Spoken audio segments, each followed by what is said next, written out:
Hello, everybody, and welcome to this week's In Search of Darkness watch party for the movie Fright Night. I'm joined by the amazing Jamie from Twisted. Hello, Jamie. How are you, sir? What's up, Adam? How are you doing, man? I'm doing well. Andrew, even. Andrew, I'm sorry. That's I'm doing okay. well. That's okay. Don't worry. That's okay. Don't worry. It has been a long, crazy, hot and sweaty day here in the mid. It's been crazy, and I'm feeling good though, man. That's How so you doing? cool. Yeah, I'm really good. Thank you for asking. It's as I said to you just before we joined. I apologize to anyone on the stream if I appear to melt. We are having a bit of a heat wave here in the UK, and I'm in an office with a lot of equipment to bring you all this stream tonight. So if I get a bit sweaty, at least you can't smell me over the computer yet. It's okay. Yeah, I join you. I join you in that man sweat here. It's a muggy one here as well. But I don't think they're here for the sweat. I think they're here for you, sir. They're here for you. We've got a lot of love coming in. We've got Sharon, we've got Tom Fern, we've got Lizard Man, we've got David, we've got Mr. Furzel, we've got Mad Matt, we've got Zabulon, we've got Phonic, got Aaron, we've got Jedi Wizard, we've got so many people, I can't name them all. We've got Calbot. They're all here for this amazing watch party for the classic Fright Night tonight. We're seeing some great artwork being posted on our server. That wonderful poster with the kind of the vampire ghost over the house. Yeah, love that. So cool. So for everybody, we will be starting the movie just as it begins, because just with the normal logo as it begins in a couple of minutes. So Jamie, when did you first see this movie? I'm assuming VHS. Yes, it was. It was in the time where I was gonna kind of talk about this when we watch it, but like I think this is one of those movies where it kind of defined vampires one more time for our generation as children, and being like, it was our father's black and white Bela Lugosi kind of reruns, but then this was kind of ours. You had like Monster Squad and then Lost Boys. I don't know the chronological order, but they were all kind of like begat from each other, and it kind of rewrote the narrative of vampires, which is awesome. And this movie is hella slapped on, and I think it's one of the most important ones that still define all the principalities. Like, you relearn it with the audience. That's why it's really it's educational and awesome at the same time. Well, that's actually written on the poster for the movie: educational and awesome at the same time. That's so cool. So, if we're ready, are you ready, Jamie? On the count of 3, indeed ready. Play. 3, 2, 1. Press play, everybody. Here we go, and we see the Columbia logo coming up. Let's just wait for that to come in. I always remember many years ago when you say Columbia, a Coca-Cola company, when Coca-Cola used to own them. Wow. Yeah. I love that. I just love this movie. It's a homage to the horror movies of the old black and white movies, but it is an update. It's so great. It was like they had a big set of shoes to fill, and I think this was kind of like an ambitious take. It really was, because there's those hints of Hammer horror, which I love. I was privy to a lot of that because of my grandpa. He would show me like different vibes, and I love that. It's like that whole Peter Cushing, vibe. It's like, yeah. Some of the horror. Do you have any favorite Hammer horror movies that you really like? Or I want to say there's a it's a Wolfman. It's a Wolfman version, and I want to say it's called Curse of the Wolfman. It's very castle and melodramatic, but it's so perfect, and just like the costumage and just everything is so like real.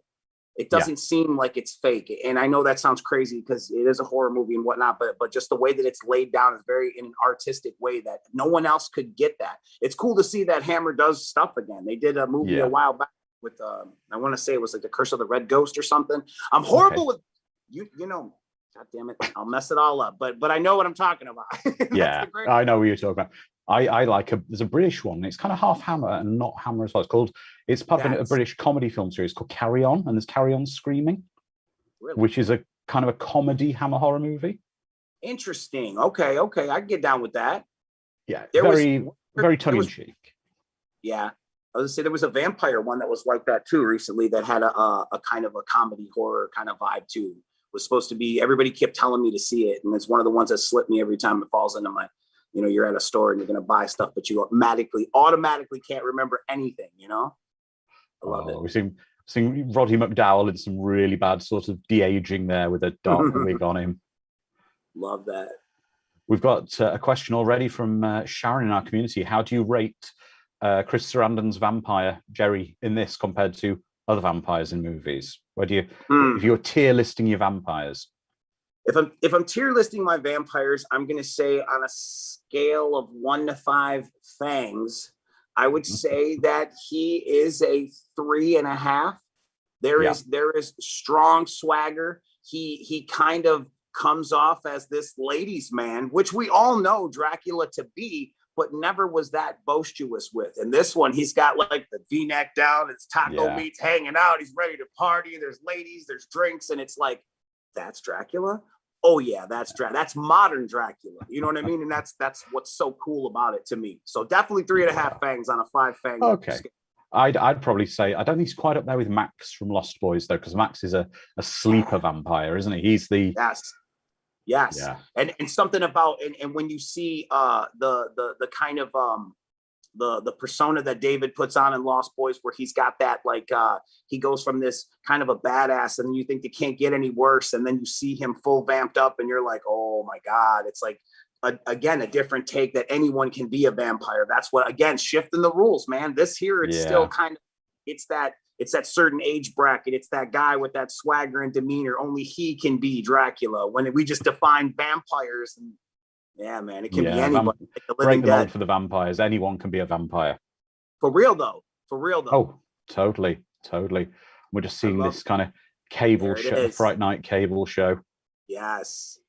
I think that's what was cool about it too, is for the watchers, the viewers, first time seeing it, it was a lot of the idea, like here you're first seeing Netflix and chill. I'll have you know, everybody watching this right now, that's what they mean when they say Netflix and chill. First of all, second of all, it was cool that there was a creature feature or whatnot that they gravitated to, which kind of already, as you're watching this, is establishing their world and the imaginary world, which is why he is going to be so crazy. And you'll see why. If you haven't seen this, no spoilers. We're going to watch it together. Exactly. We won't spoil it. Got a couple. First off, Hannah Rose Artist is saying, welcome, Jamie. So hello again, Hannah. How you doing? Mr. Furzel, right. I'm going to explain something to you now. Oh, Jamie can do this. And I remember this from the 80s and the 90s. Why are they not necking on the bed? Because you didn't. You made a slightly bigger bed with the sheets and the pillows on the floor. Yep. Because if your parents came in and found out you had that girl over there again, you would surely be in trouble. There's the root of you were down low, the door open, nobody's seen anybody, there was nothing to see, door closes, you're down there doing the do. That's my take on it. You didn't hear that. Those precious extra seconds of potential. The extra seconds of, what are you doing? Oh, I'm just looking for my socks down here, Mom. I promise you, hold on. That's right. Man.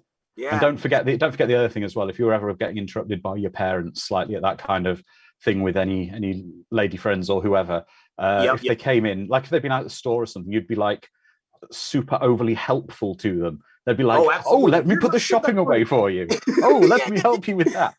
Let me distract everything you're doing from over here where I don't want you to see. Oh, absolutely. And that's part of the demeanor of becoming a young man, I suppose. There you go. Make sure you're always mom's boy, I suppose, is the root of that story. As with Brewster, as we see. Exactly. Yes. There it is. Oh.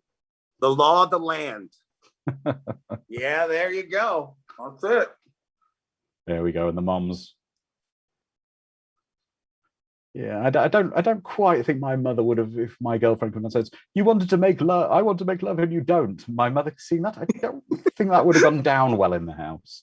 Right. I don't really think that not necessarily conversation. But again, to each his own. Exactly. And I love this too. This is the foreshadowing of a lot of what we'll see as technology comes. Now we have Ring. Back in the days, we just had Charlie at the window minding his own business, or not. And that's what starts it all, man. Well, someone earlier in the surf, I think it was Lizard Man, called this movie a cross between. Sorry, let's find what he said. It was a really good way of describing this movie. It's a cross between it's Rear Window meets Dracula. Yeah. Hey, that's a great outlook on it. I can't argue and say that it's not. It has reminiscence of both films. Absolutely. Oh, certainly. There we go. Yeah. I love it. I think the cast in this movie too is very, not only just reminiscent of the time, but it has that, if you change the score to this movie and the foreseeable plot, it can become Back to the Future just like that. You know, it's just got that wonderful 80s vibe to it, hasn't it? That whole... For real. Oh. She is pissed. Yeah. There he is. Now, he is fun because then, if I'm not mistaken, wasn't it 976 Evil? Right? Yep. Yeah. Okay. All right. A very diverse character. You don't see that coming, but when he is in go mode, ooh-wee, nightmare. Can I just say as well, when Charlie gets that car finished, that's a seriously cool car. That Mustang seriously is. Yeah. Charlie's gonna be the man about town with that. There we go. Enter the ladies. Yeah. See, I think that Dracula keeps that kind of at least this Dracula, this man about town. Well, generally vampires just have this really romantic whole aura about them. Any instance of a vampire that I remember in school, there were groups of girls who were obsessed with vampires. In different schools, I moved from one side of the country to another. There was a group of girls who were obsessed with the vampires. In Lost Boys, David was just the coolest, sexiest guy alive. And then a few years later, I moved to the other side of the country and Dracula came out, and they were all obsessed with Dracula from the Bram Stoker movie being so cool and sexy. And I don't know, is it?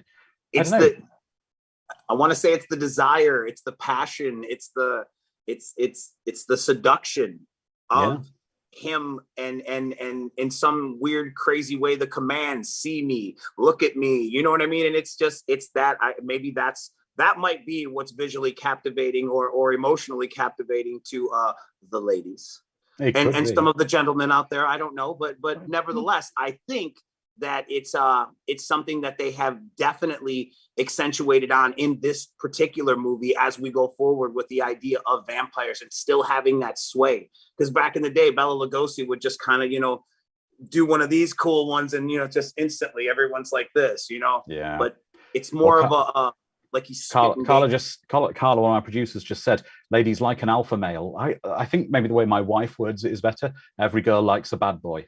Hey, there it is. Hey, I'll take. Hey, both of those will do, and they're probably both right, depending on the circle that you're in. I would say that helps a lot define the genetic DNA of the vampire. More importantly, Dracula, the main one. Like that prowess, nice defined jawline. I kid. So Lizardman says, Jamie has another good point. The vampire is supposed to be a predator, and how they go about luring their prey feels especially relevant to that. It's kind of a seduction. Yeah, they have it's almost like some Nat Geo. Like you're watching the prey and how the predator goes about collecting. And what's weird is what I liked. Again, we keep referencing the Bram Stoker one. What I like about that one is that you see that it goes deeper than just a feeding. Yeah, he literally got it on his face there.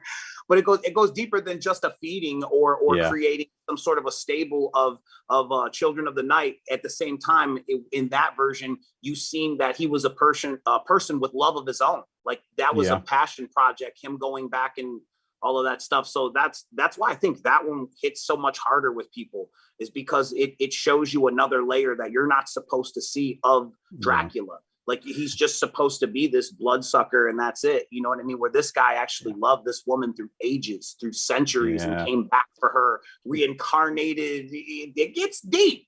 And I think that's why it holds better with people. Exactly. I mean, vampire lore is so diverse over so many different interpretations, films, books, whatever. I mean, some interpretations I've seen, it's to do with you have to surrender yourself to the vampire. True. In an element of it. So it's It's you the submission, to, yeah. Like the woman has to surrender herself to the vampire for him to feast successfully on her. And even again, I'm not sure if the law holds in this film with the invite. I can't remember if the inviting in law holds on this, but I know it's in Lost Boys and several others where if a vampire is powerless to enter your home unless you invite them in first. The rules, yeah, the basic rules. Yeah, he cannot enter into a domicile unless invited. And then what I like about this one is that they take it a step further. It has to be the man of the house, which they kind of up the ante. If I'm not mistaken, it might be an homage. They do that in Lost Boys too, and they do. It's kind of, again, them rewriting what will be the new vampire folklore for us, and our children go forward. Exactly, but as someone said here, I mean, these movies, this Lost Boys, Monster Squad, all these movies, the influence on Buffy, and then Buffy has spun into Buffy was Buffy, Angel, all the Buffyverse, if we call it that, But how do we go from something so what dare I say wholesome, because the gentlemen are terrifying. So dare I say wholesome in the Buffy universe, from that to full-blown sex and blood in True Blood. I mean, you want to take an idea and really ramp it up with some Cinemax vibes from the 80s. All you 80s fans know Skinemax. We called it Skinemax for a reason, because at 10 o'clock, it got saucies. There it is. Cue the Skinemax. Yeah, there we go. There it is. Now we're seeing how this Dracula gets down. This is nothing you would have seen in your father's Dracula movies, I promise you. Hammer horror, though? Hammer held it down. Yeah. There's some a lot of breastual shots in Hammer horror. I think that's probably why it's so famous over the years. But yeah, you're seeing it. There it is. And just like that, he gets spotted. Yeah. But I mean, here we can see he's seduced her. He has fully got her. She has given herself to him.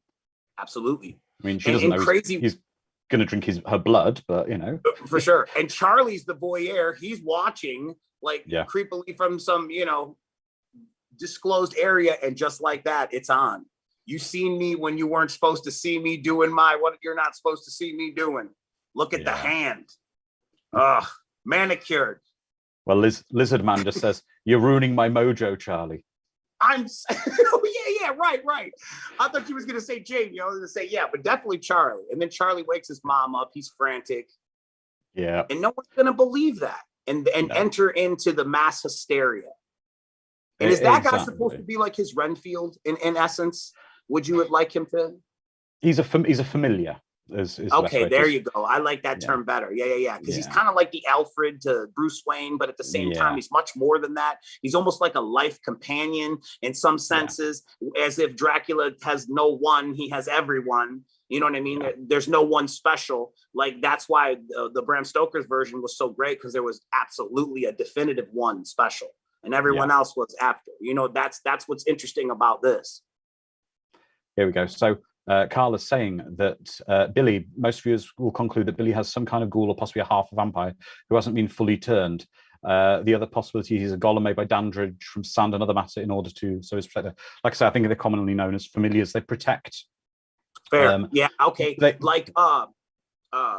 trying to think of the name, but in Salem's Lot, it was Kurt Barlow, and then his protector, his familiar, was the dude with the derby who looked like he was running the Neefle Thing shop. We all know that guy. I don't know. Yeah.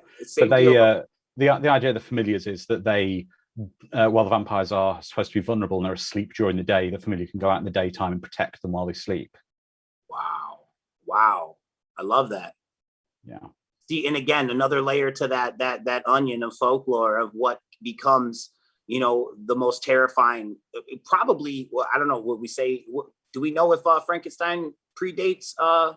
Is it Mary Shelley before Bram Stoker? Because I know they're the first. Pretty sure. I think again, I'm sure the Discord chat will tell me, but I'm pretty sure that Bram Stoker's Dracula was before Mary Shelley's Frankenstein. I wanted to say that, but I didn't want to act like I knew. I'm probably 95% sure, but I could be wrong. It wouldn't be the first time. I mean, so could I. But we agree to disagree. He's definitely one of the first to come around and kind of imply that there is this dark force. There we go. We were both wrong, Mr. Furzel. And Hannah Rose artists have confirmed it. It's actually quite a big difference.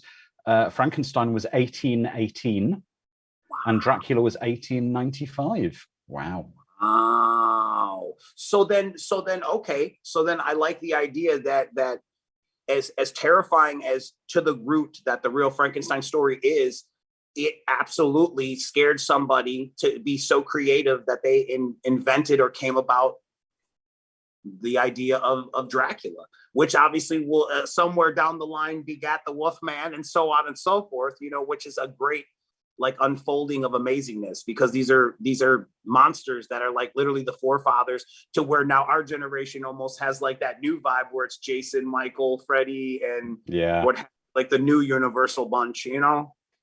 It's cool, man. Got Lizard Man saying in VTM, I'm not quite sure they're called ghouls, humans who had fed on vampire blood but never turned. They get to live longer, but they're still mortal, and that's what he thinks. That's kind of what I'd agree with. They're kind of some kind of a halfway between a vampire and a human. That would make sense on, okay, as again, no spoilers, but it's starting to make more sense now. Thank you for that. I appreciate that. Yeah. And look at this setup. Like, who else lives here? Aside from the Addams family, who else lives here? I mean, I don't know. Maybe Cassandra Peterson, maybe. Yeah, maybe. I'm expecting the staircase to open up and the monster in the Monsters to come, or Eddie to come out. Right. Oh man, I could totally see that. And then this is where Charlie totally gives off creep vibes and blows it all, because he's just so overzealous, like a true kid, even though he's a man. But and there, would that have been the seed that's planted for the Bram Stokers? It's kind of implied. Could be. You're again searching through time to find that one special that touched your cold vampire heart. Yeah. Even if it's not the person, it looks like them. So you have some kind of. He's not as cold as they make him out to be. God damn it, Dracula has a heart in there. I just don't know. Definitely. Oh, Mr. Phil says, "Hey, it's the guy from Die Hard 2. He's the engineer in Die Hard 2, and I forget his name. Yes, it is. Playing the cop here. Good call. Good cinematic find. Hell yeah, that's awesome. I do love the set though for this house. It is just kind of really spooky, isn't it? It really is. Like I wonder shit like that. Like, did they dress it like that? Or did they just find that gem there? Was there some sort of eclectic chat that just was like, you know what, I'm keeping it this way. I'm never changing it. And they were like, you know what, that's where we're filming. I love that. So Chris Sarandon tried various ways to humanize the vampire. He was the one who suggested the implication that the Amy character was the reincarnation of his long lost love. That's a great idea that he brought that in. He must have read Dracula. See, again, yeah, right. It's perfect. And in some kind of fun way of actually rebranding that whole idea and not forgetting, or more importantly, accentuating on some part that should have been more important in the first. Yeah, exactly. And now the cop doesn't believe him. Clearly, driving a police state issue car. Never. That was never that. It looked like a car out of Dukes of Hazzard or something. Seen some better days. They spent all the budget on Dracula's house, I promise you. Exactly. Oh man, the old school Casio watches. They were everything. They were so cool. Everyone had one of them. Good. I remember one of my friends had a James Bond watch, like a Casio. They came out and it would play the James Bond theme. Damn. And the teacher took it off him in class and wouldn't give it back for weeks. Because every couple of minutes, he was making it play the James Bond theme on this like little beepy sound. Everybody's just getting in. He's just distracting the whole class. Yeah. I thought you were going to say the teacher kept it because they were jealous they couldn't find one, because I'm sure they were really hard to come by. Oh, man. And I love this weird dynamic between the two of these guys, too. It's like they're implied that they're friends, but then they're not, but they are. He's like the loose third wheel, kind of, but not really. I love that. And it works too, because if like I'm describing him, I'm like, there's this other guy and he's really creepy, but he's like not cool, but he is cool. Weird. He's the guy you probably know, even though everyone thinks he's kind of annoying because he can do something or get something for people. He's kind of probably that guy. You're right. He's got a connection to do something. He's the useful guy nobody ever talks to, but in this one particular movie, he is just the fountain of information. I love that. Yeah. I'll agree with that. He's the one with the older brother who's got the fake ID who can buy beer or something. Of course. He has all the cool keg parties. Yeah. I love that. If I'm not mistaken, this is the part where he's getting a little bit of that folklore, right? Kind of redefine as I have it turned down a bit. I'll turn it a little bit. That's okay. No, it's so cool. We've got something really cool. Carl has just said that Director Holmes' trademark is supernatural disbelief when a character sees something supernatural but can't get anyone else to play them. But he also made Child's Play and Cloak and Dagger. And Child's Play is another great film with Chris Sarandon. It really is. It really, really is. Never in a million years thought that that movie would spawn as many sequels and as much fandom as it did. But I mean, because it's like if you could literally see it as a standalone movie. Like, I really could. Like, it just it hits and it's done, and you're like, wow, that was unsettling, that was amazing. But as you go on and you start developing characters and rounding and fleshing out things, it starts getting a little more fun. That's the thing. I mean, everybody starts jumping on, you know. We'll not talk about Child's Play too much at the moment. Not yet. That's coming up. That's coming up. Look at this. That's home security 101 right there. Those are just a bag of hammer and nails and just doing it, locking it down as if it's going to help him. Yeah, that's right. You can't do that to windows in the UK. Our windows open outwards on a hinge. Oh, really? Yeah. You know, you got to get you some new vampire-proof windows now. Yeah. After watching this. Surround my house in salt. Yeah, right. Absolutely. Uh-oh. There it is. Wow. Oh, he's just very cool, isn't he? He is. He just has that just man, cool as a cucumber, man. He just hanging out. Look, he got the ass. I was gonna say he's got an ascot on or something. Like he's got a yacht parked in the driveway. He is just too cool for his own self. Drinking a Bloody Mary with a big old sprue of celery in it. Like just loving it. Look at that vibe. And just a little splash of red to let you know how he gets down. Right around the neckline. Very well played in the wardrobe. Very well played. Well, invited him over. Mom is sprung. Mom's already planning a getaway with him. They're having a holiday. They're ready for it. Love it. Carly's like, you betrayed me. My own mother.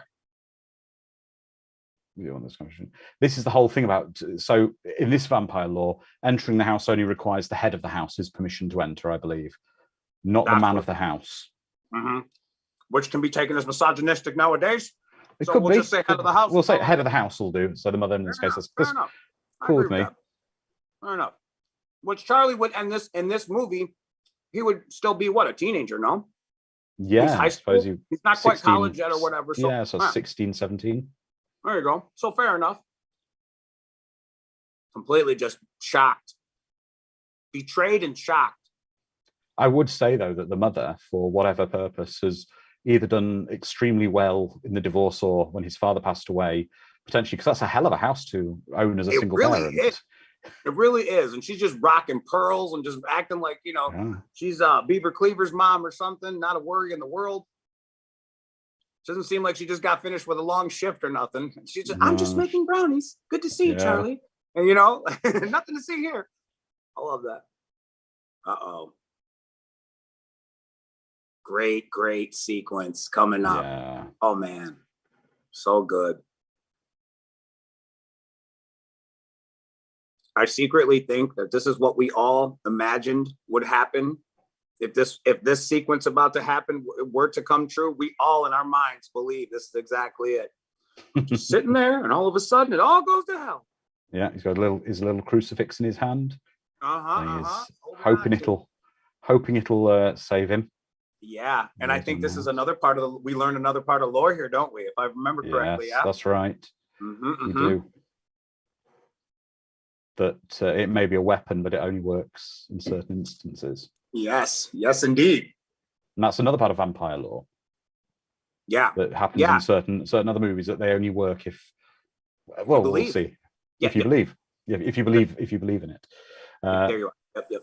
Sharon's saying our only hope would be not inviting a vampire in the house in the first place. But even this was something I remember was addressed in certain episodes of Buffy. There was a ceremony they had to come up with to revoke permission. Wow, like a rescind your invitation, more or less. Yeah. And it was something they had to do because when, again, going into Buffy, when Angel turned evil, they'd already granted him permission. For their own safety, they had to do some kind of a ceremony to revoke it. And here we go. He's in with Charlie's mother. At that point, I thought he was going to turn his mom as like a F you to him for seeing what he shouldn't have seen. And then he just makes that I'm out of here. I got bigger fish to fry right now. I love that. But I'll be back for mom though. Like he looks like, you see that shit? He's a pimp. I'll tell you what. Zabulon just said there's a great little effect there. Just a little subtle effect there. There was no reflection as he walked past with the door. Yeah, I love that. I love that. Somehow a cinematographer had to figure out how to pull that off too, because that wasn't in post. That was real time. That's the beauty of it. We've got a question here from Mr. Furzel for you. What is your preferred vampire killing weapon or precaution? Ooh, weapon or precaution. I would say I loved the idea in Lost Boys how they got the water from the holy water blessed and put it in the squirt gun. I love that. I thought that was a refreshing take on ideas. I would say a stake through the heart, but I love how in the Hammer ones, they make it so incredibly hard. Like you have to hit it like 5 times for it to break that chest plate. So I don't know. I mean, if they're screaming and doing this at you and you're like, whack, whack, and getting it, yeah, man, I don't know. I'm going to go with stake, but I have faith in myself. Stake and hammer. Uh-oh, okay. Here we go. Here it is. Uh-oh. He's like, you want to see me? I'm going to come here and see you. Yeah. Damn. Wow. I love that too. Like a man, but with the power of like entity just right across the room. Yeah, he's just so strong. It's effortless. Effortless, for real. Like no sweat. Like he don't give a shit. Man, you messed up, Charlie. Yeah. I also like that when he's like in full like spooky mode, or like he's coming at you, he has that very like menacing look. It goes from being like this suave debonair to like, I'm literally gonna turn you into mincemeat.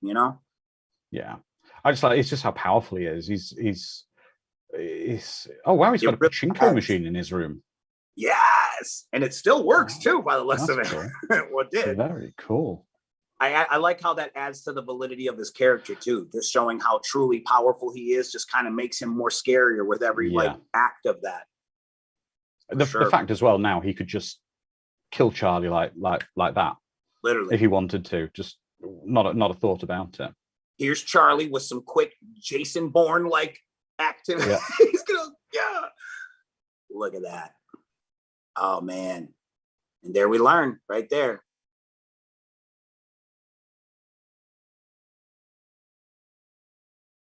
So good.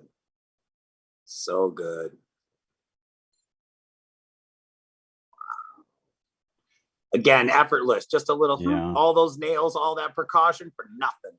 Well, there's actually something, just a really, really subtle thing in the makeup they've done in this movie with Charlie on this moment that you don't often see in movies when people are having fights in houses like this, and it's really good. He's got sheetrock dust in his hair. Oh, well, yeah, because he got thrown through that closet and all that. And in the wall as well, where he was rammed against the wall, it's all cracked. So it's kind of cool that they have put, because it's something you would get on you, but it's absolutely, it adds to the authenticity. Yeah, absolutely. I always thought that too. He was just going to put that, oh, there it was. He believed in that pencil though, didn't he? Yeah. He found out real fast. There's wood in that number 2. Oh, man. So good. It doesn't look like a pencil there. It looks like a for real, like, yeah. Oh God, that's so gross and so cool at the same time. How it's steamed. Yeah. Yeah. Look at it. Oh, there's a face only a mother could love. That too. Like, come on. So that's cool.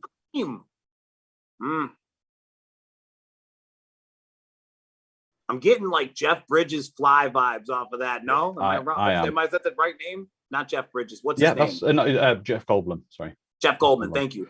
Fly vibes. The only thing I'm wondering about is, did his mother not notice it was really difficult to get out her bedroom because the door was kind of snapped? Agreed. You would think also that she would have been like, where's all the nails at? Yes. Just all the things that a parent would notice, like just disarray in the home. Got a question in the chat here. Sorry, before you switch you up, there's a guy in our chat called David, and he's saying they don't play the Fright Night game on the Commodore Amiga and Atari ST. I suspect you possibly haven't, Jamie. I can say I have. I haven't. I'm finding out more and more every day that there are a lot of really cool games that existed that Yeah. I was just completely oblivious to. Yeah, it's an interesting game because you played as Jerry. Really? Yeah. Wow, well, that's cool. So And you're the vampire. You're the vampire, and basically you're going around the house just biting people. But it's neat, but it's one of them games that's really annoying. It doesn't have an end. You basically play over a week, and then you get to Sunday, and then it becomes Monday again. I keep thinking of what you're describing is completely different, but it has reminiscent of the Friday the 13th NES game, where you just keep going around and you're throwing rocks at Jason, and then you and your friends are dead. Like, what the fuck just happened? What did you play? Yeah, I get it. I get it. That's crazy though. I love how that someone was savvy enough to get it to some sort of a gaming form. There we go. Hey, is that Christopher Lee, right? It looks like it. Yeah, man. See? And now he's putting two together. You know, he's seeing maybe it isn't all just fantastical shit. Maybe there is some truth in this here. Man, I love it. I can tell you one thing. I wouldn't be in that house tonight. Really? This fucked me up as a kid. This scene right here, the idea that he wounded him, not killed him, and all he did was piss him off even more. That right there, that grip right there, and I'm looking at you all. Oh man, that might have laid the ground for Scream. What am I doing? I'm watching you right now. You're about to die. Like, that's wow. It is crazy. Shit. Yeah, man, good shit. Honest. He's a good familiar. He's mending him up. He's taking care of him, making sure he gets his chicken soup and stuff. So he's ready to kill people again in the morning. Look at that shit. I love it. He's just so cavalier about it. He's like, yep, and you're fucked. Yeah. I love that. I don't care. He's literally, I don't care about you. I'm just going to play with you. Yeah. Literally. And Charlie's just going through it. He's got the cold sweats. Yeah. He spits in like never before. Yeah, I mean, he may as well just held up a card that just said, "You're my bitch now." Yeah, right. Oh man, you're so right. And then I love this. How like who did you say that was again? Right there. Oh, the actor. Yeah. Oh, it's Roddy McDowall. Roddy McDowall. Okay, that's what I thought. And I'm like, he's supposed to be portraying Peter Vincent, right? The great vampire killer. Okay, I just want to make sure I had that right. Well, yeah. The real actor is Roddy McDowall. The actor is Peter Vincent. Right, but he's supposed to be like, it's supposed to be like an homage to Peter Cushing, correct? That's right. Yes, exactly. Some sort of fourth wall. All right, there we are. Yeah. Because that was the part that always threw me. I'm like, wow, there you go. And I love how they did that too. Like, they literally shot it on a lesser quality film to make it almost look like it was the Hammer horror ones, like an homage to Peter Cushing. I love that attention to detail, man. It's so perfect. The Peter Cushing name, the Peter Vincent name came from Peter Cushing and Vincent Price. The names being joined together. No shit. Are you serious? Yeah. I love that. And I love too how he's just like, kid, it's a gig. Piss off, you know? He's like, dude, he's gonna fucking kill me. You're the greatest. I seen you on TV. And he's like, I play a doctor on TV. So I'm gonna spin this a bit, Jamie, now. Referring to your celebrity status, your celebrity life. You're walking down the street, you're going out with your family, you're wherever, you're in a restaurant, someone recognizes your fan recognizes you. Okay. With a similar kind of situation to this. Maybe not people asking about hunting vampires. I mean, if someone comes to you and says, I want to go hunt some vampires, you're either going to say, go away, or let's get in the car. But how do you react with the fans where they maybe go a little bit? I try to, what I try to do is, if I'm with my family, my family just kind of knows by now. They're like, this is what you do for a living. So it comes with the territory. So they're very hip to it. They'll just continue to go shopping or whatever. And I'll sit and chit chat for a little bit. And usually I try to like it to, like, if I was to see somebody, there's those things in life where you call like once in a lifetime situations. I was at an airport. I happened to see fill in the blank, and they were, and I said hello, and they were really nice. Like it's a level of appreciation that these people are fans that watch your movies, buy your music, what have you, and they're the reason that you get to live this lifestyle. So I think that taking a moment to say hello, maybe snapping a photograph, although it's it's should be nothing to you. It's everything to them. And if you make it everything, you know what I mean? I think it's a beautiful exchange. So I try to be cool. Like, although you will catch me on a bad day. You might see me in a Kroger somewhere and I'm pissed. And you know, the person bagging the stuff is like, how you doing today? Not today, motherfucker. And they're like, okay, have a great day. You know, so it happens. It happens. Yeah. But most of the time I try to be as big of a bear as I possibly can be. And you leave cool. It's I think it's a good way to be. I really do. Yeah, that's a very, very cool way to be with the fans. For sure. That's cool. And look at him. He's distraught. Peter Vincent left him in the dust. There it was. You're seeing the 80s transportation of choice. You're seeing independence right there. Was that a Raz or a Spree? What the hell was that? A Honda? Oh, that Honda. That's a Honda. Beautiful. It's this. Yeah, it's Honda Elite, but it's not just Honda that. It's Elite. Well, I think it's the trim level. Hang on. That was beautiful. It was a sign of independence for young kids in the 80s. You could drive around with your parents. Yeah, it's a Honda Elite. That's quite a high end scooter. I believe it's the same one. Absolutely. It would be the same one, I think, as in Legend of Billie Jean, that the film revolves around. Shit! Wow, good eye.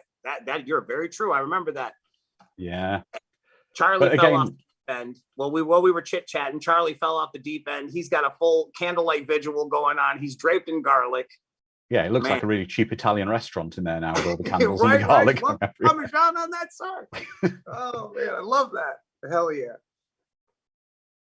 So did Charlie go to the dollar store to get all those candles? I hope he saved on them, because literally he should buy in bulk, because there is a lot of them. And I love how if I remember correctly, they call that guy evil, and he takes it as his name or nickname, but truly he doesn't like it because he takes it as a slight. Am I correct in remembering that? I think so, yeah. Yes. I think so. And all that I noticed as well is, I just noticed some of the candles are actually scented candles in jars. So obviously you must have bought all the candles from one store. Yes, he went to Bed Bath & Beyond and got right. Yeah. So good. I love that.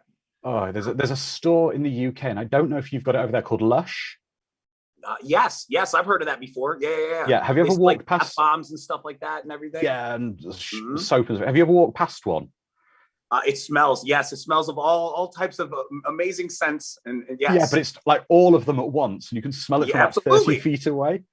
And it's like most people you get within about 6 foot of the door, and you drop down, and you pass out from the smell. You're like, that's probably what his bedroom smells like. Right. It's like in the air. You got it in your eyebrows and on your lips. It's overwhelming. It's absolutely overwhelming. I love it. Holy shit! And this is the power of true love and true friendship. They're like, you're crazy, but we'll hold you down. We'll help you. We'll do what we got to do for you. Well, he looks to have even smashed up a picket fence to get steaks. He's on a mission. Yeah, he is definitely on a mission. This gives me vibes. Like, I wonder, okay, I'm going to show my true Batman fandom, but there is an episode in animated Batman. It's called The Gray Ghost, or something about the Gray Ghost. Yes. And it to bring Adam West back in. And it's kind of a similar vibe where he is the hero who is on his knuckles. And it's giving me vibes when I just seen that. Oh, absolutely. And one of the Discord community has said that, of course, Roddy McDowall was in Batman the Animated Series. He played the Mad Hatter in some episodes. That's awesome. I love too how in his house you see like the complete contrast of how he is an actor who also has like all of these relics and film screen used things in his house, where it's like a trophy room, so to speak. I love that. And he's got some really cool kind of old stuff. His apartment seems to be full of faded glory. It's probably the best way to describe it. Absolutely. Literally. Yeah. And I love that too. That smoking jacket is really, it just screams Hugh Hefner. It just does. It really does. Oh, so Amy's character was the most difficult to cast. She wasn't the perfect. There wasn't the perfect girl next door until Amanda Burse walked in, and she was 27 when she made this movie. Wow. Paul was saying that. Paul from Twisted was saying that about how a lot of times how you look back in these movies, how we were sold, how this is a teenager, these kids are in high school, and you look and they're like, they're 32. Like, what are you talking about? but I love that how it's like they just played the character and nobody really asked any questions. We just took the story as face value and kept pushing. But now in hindsight looking, you're like, that high schooler's got a full mustache. Oh, I love that. There we go. So this with his apartment just looks sad, and I mean, it does, because it's all just one room and it just kind of hot spills. It's like the kitchen pukes into the living room. That's it. They're done. Yeah, and it's literally not even a 1-bedroom apartment. It's a open plan kind of. I love that though, how like he sees it as opportunity at the same time, which is so beautiful about it, because it's like if you know, mysterious ways of how things come about. He takes it as a joke and it becomes everything. Well, clearly we know it's everything because we've watched this far. He thinks it's a joke. Oh, definitely. Great vampire hunter. He was going to get the shit scared out of him. That's what I think. Well, that's what I know, but clearly. Hannah Rose says most high school boys wished they had a full mustache. True. In my day, yes, it's very true. Yeah, oh yeah. Nowadays, with all the steroids and the chicken McNuggets, everybody's sprouting mustaches at 7 and shit. Who the fuck is that 7-year-old over there? He's got a full goatee. Oh god, I love it. I know. I remember in school it was hey, look, I got one hair on my chest. Right. You were like, I'm a man now. It's official. It's official. It's all real. I have to shave once a month. And the idea, the more you shave, the more it'll grow. That's another one they told us. Yeah. Love that. It's got a real thing for apples. Yeah. I know that. I noticed that. Always with the apples. I mean, I wonder if there has to be some symbolism in there somewhere. I don't know what. Is it to do with the devil aspect of Adam and Eve and the snake and the temptation? That's interesting. I like that. If it's not, it should be. That's very like the tempting with the seduction and what we said. I like that. That makes a lot of sense. I noticed that if you think about it, even I remember in some of the original imagery for Twilight, there was a few apples used in there. It was chess pieces on the book covering and whatnot. Well, so Hannah Rose has just said it's scary how spot on you are about everything. So Hannah's a big fan. I'm a big fan of this kind of stuff. So I love it too much, and I think that other people hopefully think the same way, because they keep doing more fan service and more cool stuff that kind of just beefs up the narrative of the vampire and just all spooky stuff in general. I love that. Well, our superstars in the Discord, Sharon and Carla, have just basically come at the same fact, which was it was Sarandon's choice to eat the fruit because he felt, he did his research. Most bats are of the fruit bat variety. So he decided his character would have fruit bat in his DNA and decided his character would munch on apples to cleanse his palate after draining blood from his victims. I love it. That's so cool. You know, that makes me smile, like when I think and I like connect the Insidious movies or something like that. I'm like, god damn, you know, they sat down and they figured all that out. Like, that's beautiful. Like, to have that much love for something, like I love that. That makes me smile. It makes my inner fan smile, because it's like there is so much thought out to these movies, more than we give them value for. There we go. And he's got his little bottle of pretend holy water. I mean, what's strange about this is it's Charlie's disconnection from reality here, because he's old enough and should know that Peter is an actor. He isn't a professional vampire hunter. This is like writing a letter to to Henry Cavill, Superman, saying, "Can you come beat up my bullies, Superman?" Yes, absolutely. But I think what we're supposed to take it as is that he's so at his last. This is his last ditch effort, that he's going to try to get the great vampire hunter, whether it is fictitious or not, to as somebody. You know, he hopes. What I think is kind of shitty is that everybody is like orchestrating this around him to try to just appease him and hope that it'll go away. That's kind of weird. Now, in hindsight, looking at that whole dynamic, that's kind of weird. Here we go. Knowing good and well that the vampire is going to be like, when we're done with this whole charade, we're killing him. And then we'll eat a couple apples.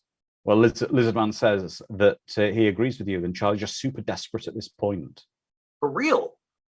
Look at that. It's a beautiful shot right there. Look at that. Man, love that. I do wonder, actually, if this house is with stained glass window, if this is the minister, vicar, or whatever you'd call its house, because there's actually a church. There's actually a church a couple doors down. Oh, I see what you're saying. Like a redressed set to be. No. As in, if in the storyline, what they're saying here is, because this house looks like stained glass and sort of religious statues in it. If what they're implying is this was, because traditionally churches, it looks to be an abandoned church.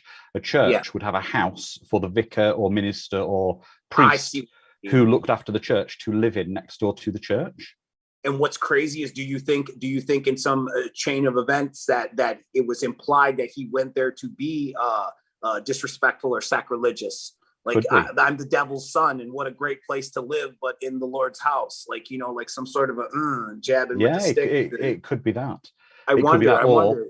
Or is it he wanted to be or what safer place for a vampire to live than in a community with a closed church? Hide in plain sight, rather. Yeah. Because also, you're not going, if a church is closed, you're not going, because we've already established in this movie that for crucifixes, etc., to work on him, you have to be a believer in the religion. Right. So if a church is in a closed community with a church, obviously not a lot of people are going to that church, so not a lot of believers in that community. That's a great way of looking at it too, Joe, and to show you the lack of faith just in the community, not just in Charlie, but just in everyone in general. Like, if everybody believed that place would be a Mecca and just glowing, and he wouldn't be able to even stand on the sidewalk, but the fact he's living in it goes to show you the of faith. Yeah. Yeah, I love that. That's very, very true. That's a great way of looking at it too. That's the only thing I can think of as to why you'd maybe pick this location and everything. Why they put a closed church that appears to just have some swings next to it. Right. You know that old saying, like, you know, if I was to walk into a church, I'd probably burst into flames. You know. Yeah. So it's like, imagine, you know, Dracula just, you know. Yeah. I love that. Exactly. They've never done a Dracula movie in the Vatican, have they? So This is true. New Line Cinema or what, Blumhouse, if you're watching this. Maybe a vampire pope movie is what we all need. Fair enough. You steal Andrew's idea, you got to pay. God damn it, we need help for that. I'll tell you that. Look at this. A quick swap out. Or is it? Or it wasn't holy water to begin with. It's tap water, I believe. That's okay. All right. So this was apparently filmed on the same backlot, on the Universal or a Hollywood backlot. The same movie, same as The Burbs, was shot. The same Interesting. Quite possibly one of the Universal backlots, which is why it looks as it does. What's great, fun fact, we were filming We Don't Die, one of our very first videos, way back in the day, and we filmed it on the Universal lot. And when we were driving down the street, there's like a long sequence road to get into the actual place, and they have all of the houses. Like, it was the Addams Family house, the Munster house, like all the actual physical sets, like in some sort of a graveyard, so to speak, or homage kind of thing. It was amazing. Like, and of course, this is in a time when we didn't have cell phones and all that stuff to just be like, oh, I'm going to put this on social media. So it's like, I got it up here, but I cannot explain to you how cool it was. It was like watching my childhood pass by each rung of the window as we go. It was just amazing. So to think that this could possibly be there as well was really fucking cool. Well, don't forget that the town square on the Universal backlot is Hill Valley. It is Kingston Falls from Gremlins, and it's also the town in the Monster Squad. Oh, get out! Seriously. Yeah. See, I love that, and that goes to show the true talent is to be able to redress that and make it. You know, you literally have to go factual on that to know that. Man. I'd love this is a request to anyone in our community watching now. I'd love someone to do a supercut on YouTube of all the events of Back to the Future, Gremlins, and Monster Squad going off simultaneously in the same town square. That would be cool. There's your challenge has been issued. Damn it. I know you're watching. That's good. And tag me in that too, because I need that in my life as well. Please. Yeah. Thank you. That's amazing. Love that. And we're just seeing he's looking in the mirror. Yeah. And look, utter terror. What if the crazy kid's right? What if he's right? Just like that. So Sharon says, so is Jerry wearing a turtleneck to hide the bite marks, presumably because he would have been bitten as well to become a vampire? Does he ever show his neck in the movie? Never thought of this before. Well, that's something to keep an eye on. I don't recall if he does. He did. I'll tell you that in the opening sequence when he was walking, he had the long open shirt. Well, I think he's just wearing a turtleneck because he's like, I'm that cool. I can pull it. It takes a certain kind of person to wear a turtleneck and actually pull it off and not look like and not have it look uncomplimentary. I think you'll know where I'm going. Exactly. Beyond the only people who would wear turtlenecks and look cool are the guys who work at the upper echelons of Apple. Right. You got to be like one of those GQ people or something like that to pull that off. So he does also show his neck in the nightclub scene later on. Mm-hmm. I'm telling you, he doesn't give a shit. He is a man of fashion and style. Yeah. He is like, if Dracula was a Barbie doll, he's got Monday, Tuesday, Wednesday. He's got Bob Mackie hook. He loves it. He's a stylish vampire, I'll tell you what. Oh, he looks like he's going to go to a ski resort next in that jumper, doesn't he? He does. He really does. But this, I love this too. This is very like that. It's like a Dexter moment where you're like that aha, they know kind of vibe. Like, he doesn't consider it a threat though. You could tell by his demeanor. He's like, but I know but I ain't worried about the old guy. I think he's just of the opinion, I can just kill everybody if I need to. Agreed. And that type of thinking may not help his situation. Let's say that. Oh, Hannah Rose says, Jerry's styling. We can all agree he makes Don Draper look like a hobo. Yes, I love that. That's very, very true. It's taking the Dracula from the traditional tuxedo and medallion with the red satin, and like taking it somewhere else. That's what I love about that. Oh. Uh-oh.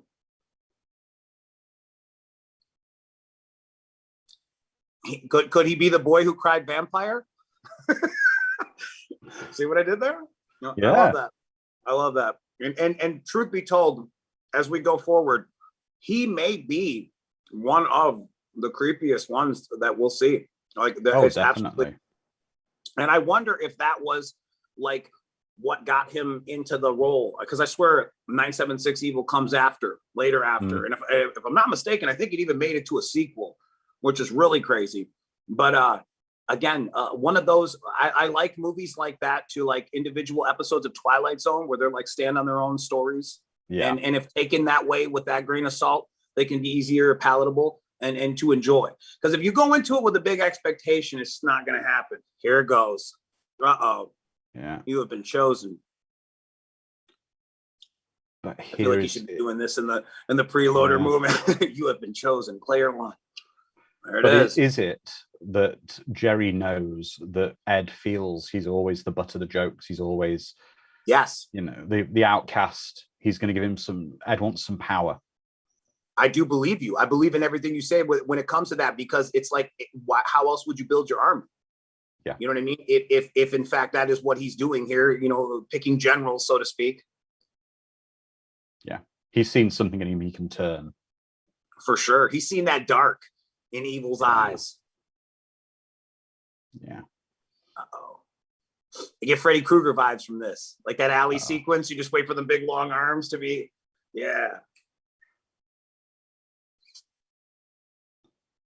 very cool. It's also a bit, I don't know, it's a kind of bit Death Wish kind of thing as well. That kind of.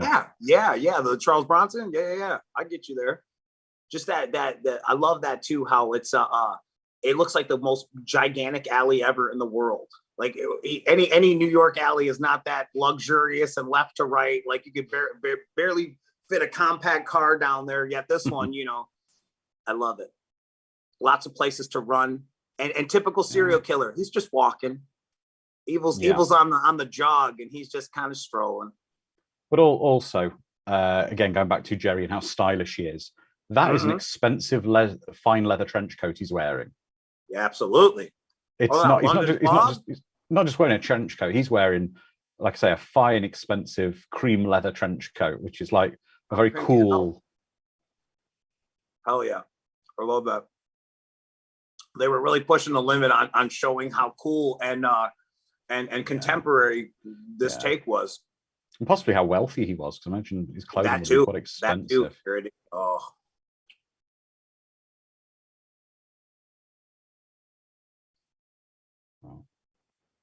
A pact is made.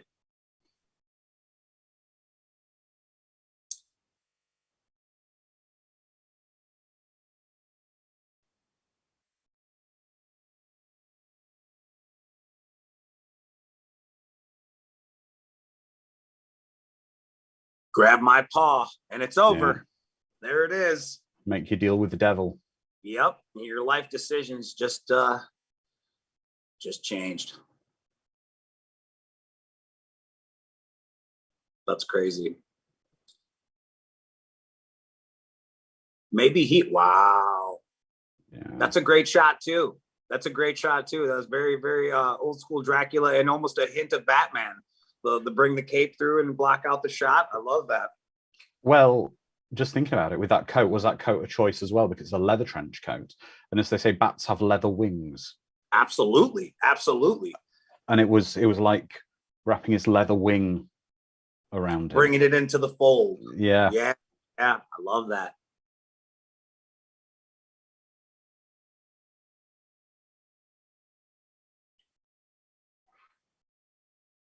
Yeah, that electric box looks dangerous. It's giving me Hellraiser vibes. Like it's just too open and broad. Something horrible is about to happen.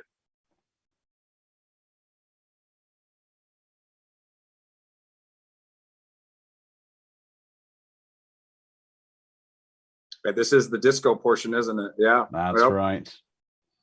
Yep, we're gonna see some stylish 80s dancing here, ladies and gentlemen. Only thing I do find a little improbable here in this scene, that's an all-night nightclub. There's a burger joint that's closed. Right. Next to it. You know that's not reality, because if that was an all, that burger place would be open just as late as that club. Yeah, if not later. Absolutely. I think that's weird too, how if you notice now in hindsight looking, every time that they look, she can't stop looking at him until Charlie kind of is like, come on. She's like got that just blocked. 80s music, I got a real thing for 80s music. I love that. It's all about the score. I think a lot of times in some of these situations, it's a score over the actual content, or it's they go together like peanut butter and chocolate, and it just brings together this is great, you know. He took his first mission fast. You can see he does look more confident in himself. Absolutely. Absolutely. There it is. And this is the point where Peter Vincent is like, oh shit, it's real. Yeah. The game has officially changed.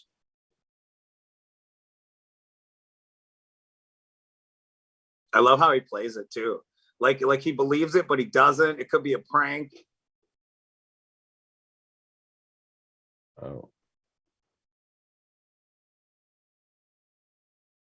Oh, did you see it again? The mirror, he didn't have a reflection. Yeah, it's very cool. Oh shit, I loved it. But he believes. Look at that.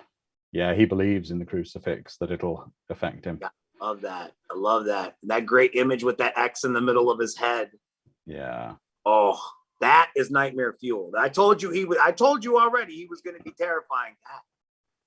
Oh, that voice, everything, every bit about it. It's the fact as well that it's Ed's like first time out with his new powers. Yeah. And he kind of still screws up. Yeah, right. Oh, he can't win. That's so terrifying. Talking about him like I'm nothing compared to what's coming for you. You know, like holy shit. This was great. This is everything. This is what brought us back into the whole love of vampires. Because there was a creepy time where it was kind of like it was dated. It was like, what's so scary? You know, it would come around every Halloween. You'd see, you know, Frankenstein, Dracula, that kind of thing. And it's like, what's so, But then it's like these retellings of those characters that kind of really strike that chord of fear and give them that whole validity to put them through a whole nother decade. Well, exactly. This is fresh. It's changing really the vampire lore a bit. It's not the constant. It takes the good stuff about the sort of the traditional Dracula type story, yet puts a modern twist and new stuff into it. For sure, yeah. Giving it that legs to run through another whole generation. Yeah, just the styles, like I don't even know what that is. It's not a V-neck. It's almost like a diamond neck. it's like a big. It comes out to the shoulders. Oh. Yeah, it's got a collar, but it's got a huge collar on it. It's almost really like a weightlifter's kind of collar. Sort of. Absolutely. It's definitely something I would see like an Ultimate Warrior or somebody wearing from the 80s. But immediately, she doesn't even see him. She was looking for him before he's seen her. Did you notice that? Like, she's just so in the zone. I wonder if you notice there's a lot of women who are all turning to him, looking at him, and sort of stroking him and whatever. Is he supposed to be giving off maybe some kind of pheromones or something? I mean, that's a great way. That's essentially that. Yeah. Because it's almost, now watching it, it's almost like everybody kind of that's dancing by him kind of stops and acknowledges him, or either, like you said, either touches him or like is vexed by him. Yes, I said vexed. Yeah, but truly, like, just in awe of, wow. Yeah, exactly.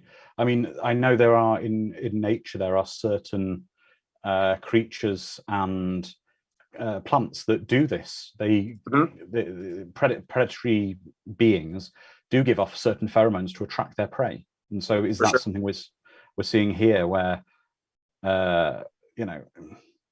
so it could be a few things. Oh, as people are saying, no bite marks on Jerry's neck. Well, that's an interesting point Zabulon has just made. He has a sister, so were they both born vampires? Which is why they have no scars. See, I don't know if that's an interesting take too. I don't know. Could you be born of a vampire? The whole lore with Blade was that his mother was by a vampire, and through that he was a daywalker because he's the product of a vampire impregnating a human who was able to give life. No, Blade is human, but his mother was bitten while he was in the womb. And he gained the vampiristic characteristics that way. But he's not half human, half vampire. But in Blade, there are, as they refer to, like pure blood vampires who are always born of vampires, because they make a point in the film of saying you don't have any scars. If you were born a vampire, you would have healed immediately. Interesting. Okay, because that's the thing that kind of throws me on that whole part of the lore, is that if once you're a vampire, if you're turned at 13, or if you're turned at 28, you're 13 or 28 forever. So the aging process stops. You remain the same for centuries to come. So that's the part that threw me, was it's like you grow as a vampire, like, whoa. But unless you retain in some sort of genetic trait of events, in that making process, that's interesting. That's a whole nother episode altogether, but that's very, very interesting. I love it. Is. I mean, Sharon's talking about this. This could be a very deep discussion. I didn't think the marks would heal and the vampires are dead and can't reproduce. I think it depends on which vampire lore you subscribe to. Absolutely. And I love that too. I love that it's so fruitful that you can actually just pick what you like if you were tasked with making a new, recalibrated, or even homaging some of the past. I love that there's so much there wow. Hey now, Miss, this is 80s. Is that Darcy from That is. Okay, all right, fair enough. I'm trying to think of the name of the show. Love and Marriage. Married with Children. There you are. Yep. Wow. And instantly, just like that, they're just getting down on the dance floor. And he's really, really just cool. That's crazy. It's crazy. Oh, that right there. I think we'd be remiss to ask your question. Fright Night was remade. Okay. Did you see the remake? It was indeed. Yeah, that is true. For the love of me, I can't recall it, but I know that it was. So that goes to show that how memorable it was. And I know I watched it too. I'd have to revisit. I'm the same. I watched it. I remember it had Anton Yelchin and David Tennant in it. And I can remember basically and Colin Farrell. So it had a good cast. Yes. Okay. Yeah. Now I remember nothing about it. Yeah. So it goes to show you that it didn't supersede the original, I suppose. Yeah. That it wasn't that lasting in our memories, Because this one, I mean, this is like now a classic, but at the time was just so groundbreaking and just different and fresh. Showing that power again too. Oh, definitely.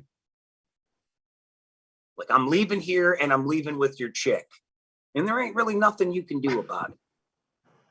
Whoa, that's the guy from Friday the 13th Part 3. That's right. I swear, he goes in the house with Fox and gets stabbed with the pitchfork. Okay, I like that. Wow, sheer power. And flexing it in public view. Like, that's the part. He just doesn't care. He doesn't. At this point, he's got what he wants, and he's just like, it is what it is. Let the chips fall. Yeah. I mean, he's just going to say, he's just thinking, they're going to say a vampire was in the nightclub to the cops. And we've seen what the cops would say to that anyway. We see where that got Charlie. That got Charlie dubbed as the neighborhood nutcase. So, yeah, you know what I mean? It's probably just best to just leave that in the quiet. Wow. Instant panic. Yeah, of everyone trying to get out. Mm-hmm. That's got to be crazy as well. Seeing your person almost within arm's reach and just can't do nothing about it. Yeah. Look at him. Last looks. Bink. Is Charlie actually wearing a tweed jacket to a nightclub? He is. Charlie is just. Oh, there it is. Oh, he's dressed like a substitute teacher. He is. That was 80s. I don't know who was leading that 80s fashion. I'm gonna go with Michael J. Fox. I really am. I'm going out on a limb here, but I'm blaming him in a cool way, not a bad way. Look at it's scared, terrified. But then again, is it also to contrast that Charlie's never going to be as cool as Jerry? Possibly, or yeah, to literally draw that line of here and there, you know, yeah. And I love he's wearing a tweed jacket with leather patches on the elbows. I mean, yes, he is. Holy, it's like head of the class teacher or something. I love that. Oh shit, so good. And I love how as soon as the going gets tough, Peter Vincent is gone. He's packing a bag and would have been gone if Charlie wouldn't have went to him first. Yeah.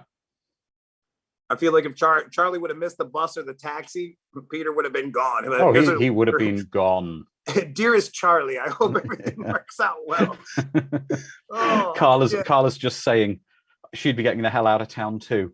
I mean, truthfully, I can't blame him, but the idea that he knows at this point in the movie that this kid is not crazy. Finally, it's all you had the epiphany. He's not crazy. He's right. And you're the only person who can help him, or maybe not the only person who can help him, but basically the only person who will help him. Do you just say, see ya, and leave, or do you roll it all? And I think that's where his character development is going to happen. It's a slow build, but when it happens, you're like, fuck yeah. You know, like that's what we need. What makes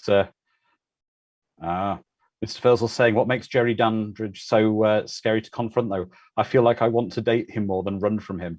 Well, it depends. I mean, if you, I don't know, he's a very seductive, good-looking, well-dressed man. However, he'll either turn you into a vampire or he will just kill you. Literally. Yeah. And I think that's what maybe what they're saying is like from the exterior on the outside, he just looks like a normal everyday guy. What's so big and bad about him? But then when you see him effortlessly lift a 400-pound guy up like, it's just a rag doll, and he gets the blood red eyes, and it just happens in that moment. It's everything. It totally changes that character to like this unstoppable force. She's looking very Victorian. Oh, definitely. It's a throwback. Look at that. And I wonder, like, and now again, in hindsight, looking at this, watching this again, it's like, I wonder if some of these, not all of these, but some of these were inspirations for that Bram Stoker that comes later on. That was literally a rebranding of the classic. This is kind of a fantastical, free, fun vibe, a contemporary view, but to go back and do the Bram Stoker like source material rather, and make it rebranded. I wonder if those kind of images where it's this love through the century. Yeah. Oh, definitely. I mean, the thing as well that they're showing is he's a typical vampire. He's apart from being incredibly well dressed, he's obviously very, very wealthy. That's one of the things about him, that he is kind of in the 80s, they might have called him a dreamboat. He's a good-looking, wealthy, well-dressed man. I mean, you can even see just the epitome of the male, right, at that time, right? It's basically exactly. Mm-hmm. I mean, one of the things, I don't know if it just briefly flashed on screen, he put a tape into a stereo. Yeah. That was a very expensive, high-end stereo at the time. Absolutely. You see, as soon as the sound wave started bumping, you were like, oh, that's the high-end one where you could see the music. Oh yeah. Yeah. Oh, yeah. Mm-hmm. Absolutely. So, and this is kind of cool and kind of strange at the same time, because it's like, it's not necessarily a fear. It's more of a like discovery kind of vibe.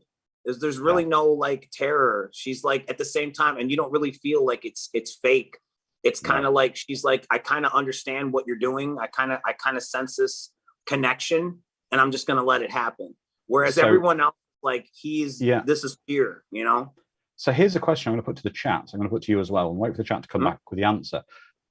He believes she is the reincarnation of his lover from the past. Mm-hmm. Is she? Ooh. Let me say that if she isn't, dare I say that she is a descendant of the bloodline of, making her heir to his lost love. Yeah. And which is, in a sense, that makes it kind of less special, but all the more creepy that you were that devout to it, that you sought out the ancestor of your undying love, so to speak. You know what I mean? It's just because also then it makes the ending of it, well, it makes the movie different in that she will ultimately be with Charlie as opposed to Jerry, even though if Jerry is potentially her destined true love. This isn't that, yeah. Meaning she ends up with the wrong guy. Or did she? But I get you. Get what you're saying. I like that. That is different. It's like, it's almost like you're giving the viewer the choice. Did she make the right decision?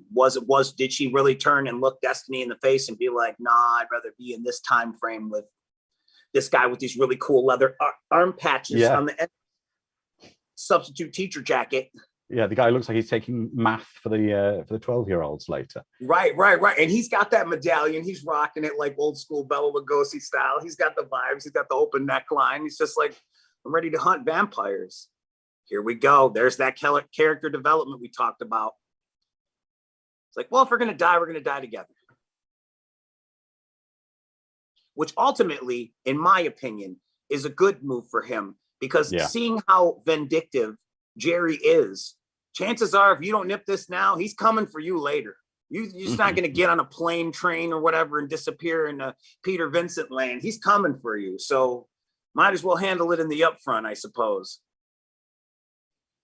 Oh, Hannah. Okay, so we're not going to go too deep into that question, Hannah, but I'll come up with an answer for it now for you. Saying, one thing I've never understood about vampires and sex is they can't reproduce because they have no blood flowing through their body. So knowing what I know about how sex works, especially from the male end, how can they have sex without, natural blood flow? Well, I'm going to say a wizard did it. There we go. The stock Simpsons answer for all this kind of stuff.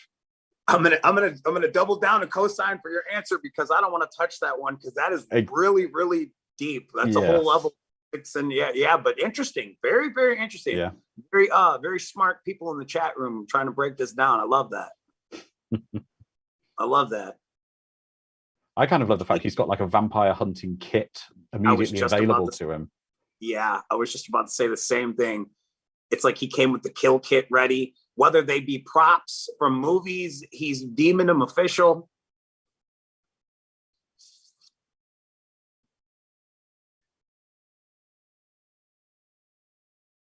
Oh, I feel like they grade his hair too. Like, I feel like that's not natural. Like, I really do. I think they grade his hair somewhat. Okay, I was going to say, because it just feel like they aged him more than he should have been, although that fits the character and whatnot. But Such a shame. Roddy McDowall was such a fun actor. He was in so many things. Absolutely. The original Caesar in Planet of the Apes. Yes. Okay, I'm trying to figure out how and why.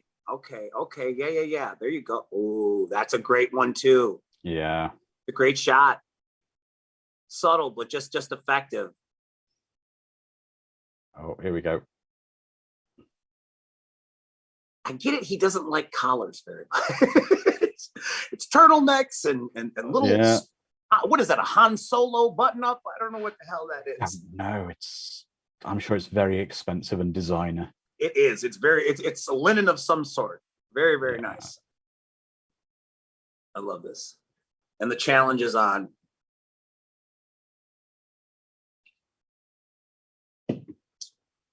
It's the fact Jerry's just like, yeah, come on, let's have some fun. Let's dance. I love this too, because he thinks he doesn't, but he does. Yeah. Unless he scared him out of it.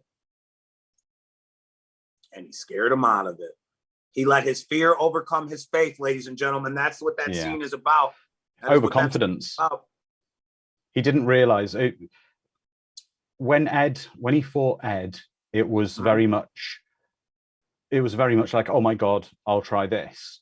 This was like, he's got the false confidence in himself now of this will stop him. I agree with that. And also I think too, is maybe, just maybe, that he has spent more of his life blocking out that faith to where evil was just freshly turned. He ain't really with, learning how to hone his vampire skills, perhaps. And he fell a victim to the cross, which is interesting too. Here, this is fun. If I'm not mistaken, he's going to turn his familiar on him. That's right. Peter Vincent. Don't let the door hit you where the good Lord split you on the way out. Chase, take fear with you. Oh, this is good. If this is what I think this is good. This is the evil part, right? Yeah. That's right. Oh, no one had before anyone had a cell phone as well. Absolutely. And if I might be so bold, I think this is where a lot of the budget went. Yeah. Into practical effects. Oh, definitely. But this might be the money shot, so to speak, and then which complements and kind of ripples out through everything else and makes it part of the greater whole. But just that, here it goes. Oh, wow. Terrifying. If you came in your room and you've seen that person under your covers, I'd be gone. I'd be gone. Oh, totally. I would just be frozen and just in sheer, like, I don't know what the hell. And he's so good at that. Like, he just plays that creep, literally, like with totally. The voice. It's so unsettling. He's having such a good time, though. I wonder, and again, in theory, that all this shit could beget other shit. I wonder if, like, his way, his demeanor didn't bring about the Evil Dead kind of how like all of that, where they were nursery rhyme, kind of spooky. Oh wow. And a hound now. So he turned. Yeah.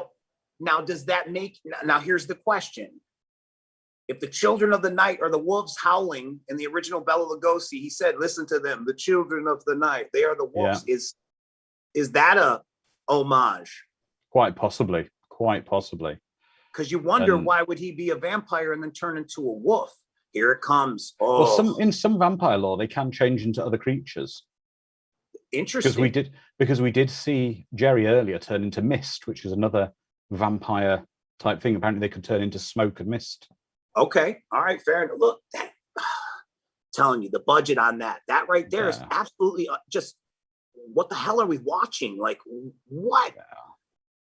It was such a big, bold effect for that time.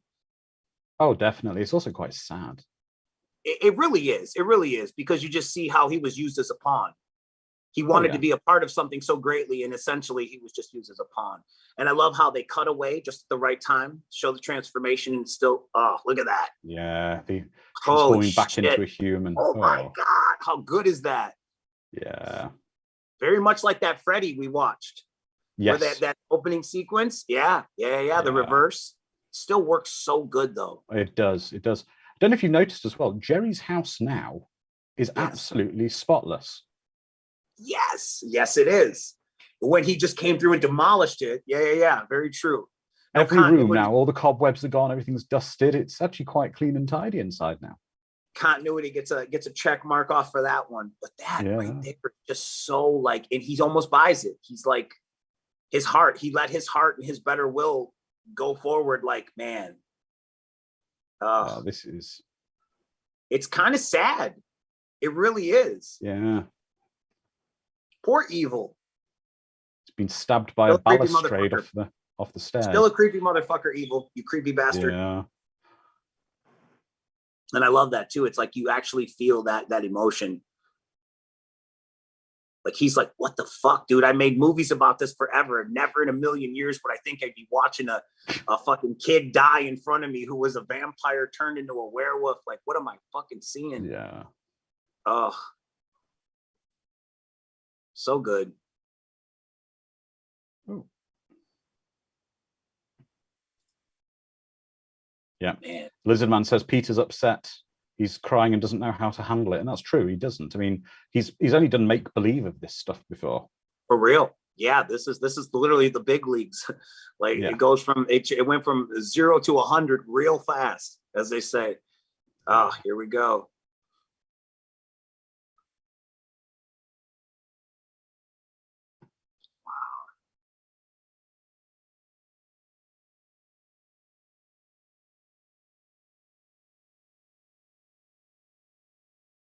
It's got everything he needs, everything he wants, all set up exactly how he wants it. And in some kind of sick way, this is crazy too, because he loves her. And remember that scene? I'm going to cut his heart out with a spoon. Why? Because it'll hurt more, right? Well, what's going to hurt him the most? Getting killed by the person he loves. Like, well, also look at it this way. She's a vampire at the moment, but she's not drawn her first blood. And if it's him, it's like kind of poetic. It would be him, and that would seal her as a vampire. Because remember, it's like in very much the same mythologies in Lost Boys here, whereby when you're a vampire, until you've fed on your first victim, you're not official.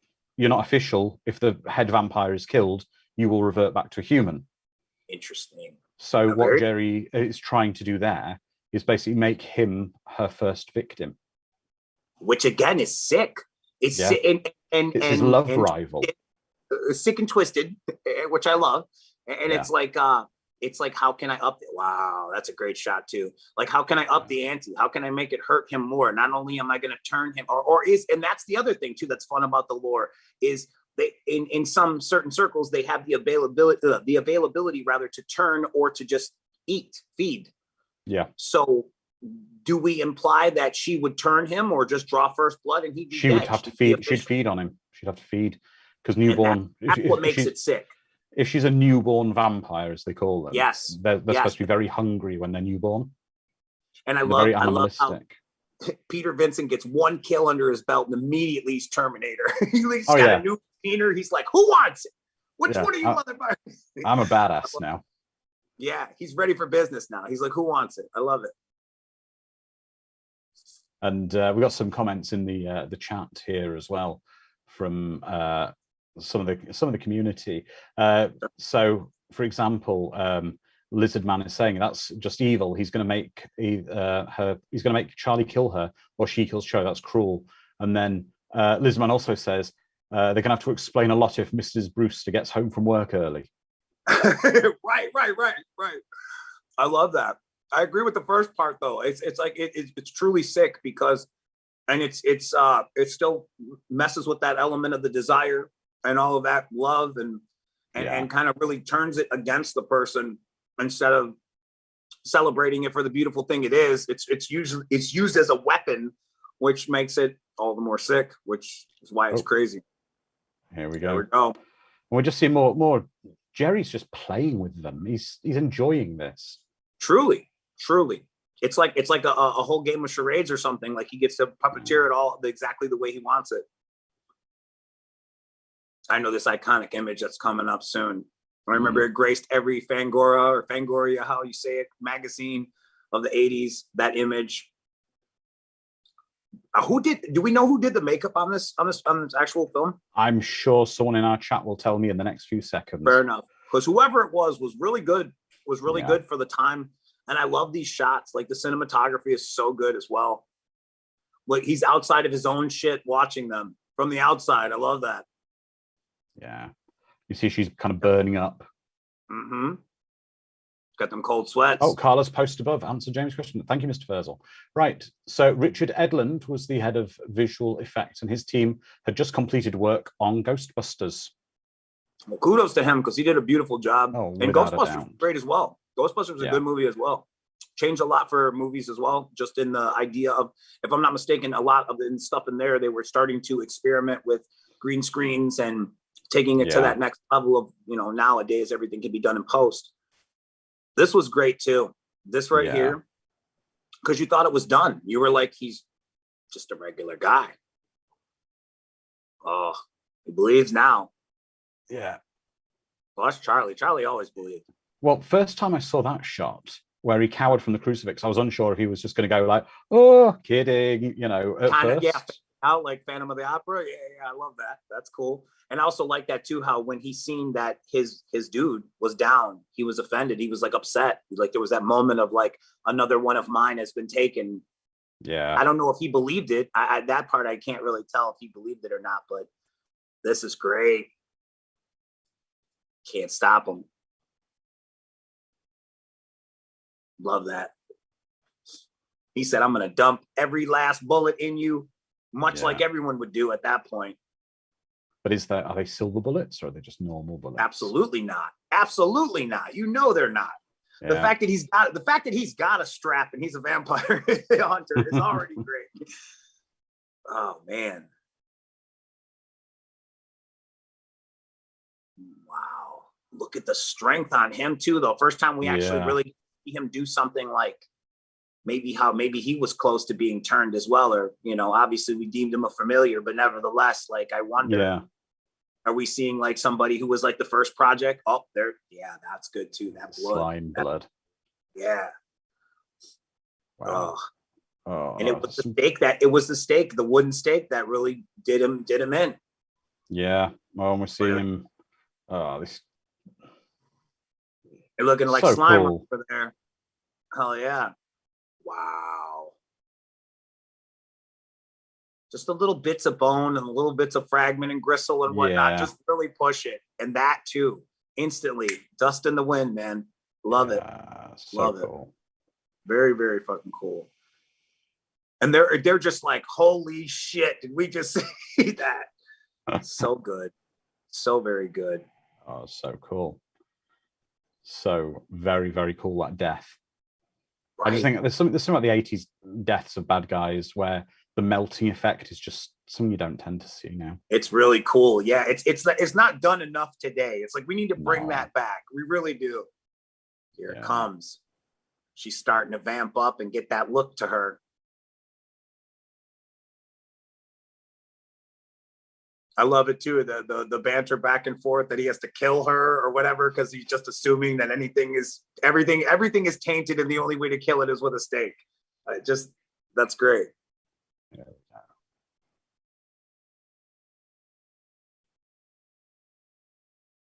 This is standing on the roof, contemplating life. Mm-hmm. Or puppeteering mentally. Get up and get him kind of deal. He's summoning his brides. Look at that face. Yeah. Ooh wee.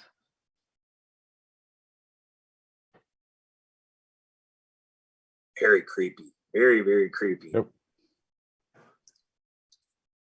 Yeah, she's not quite ready yet. She's not quite done. Nope. She still has some of her own self in there where she's making her own decisions, and I don't think he digs it. Thankfully for Charlie, though, Yeah, that's true. Here we go. Mhm. Now she's quite terrifying. Marcy out of Married with Children, Seriously. threatening to kill you. And he's got that belief now too. Yeah. I love how when they're like rookies, or so to speak, or first turned, like everything is more intense to them. So we're like, he's like, oh gee, he's like, that doesn't bother me. You can kind of imagine though, he's built up a bit of maybe a bit of immunity to it, a bit of resistance to it, unless it's really strong. Exactly. Wow, that was a good one too. They had to do it 3 times. Yeah, that was such great. A cool shot. That was a cool one.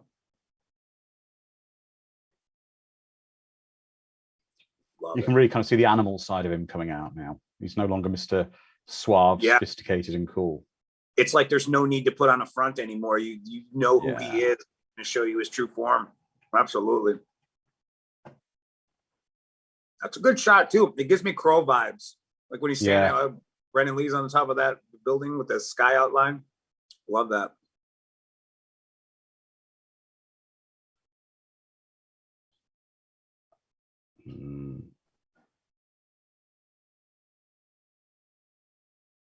Terrifying. Oh dear, but he needs to look behind him. Mm-hmm. It's about to change real quick. Yeah.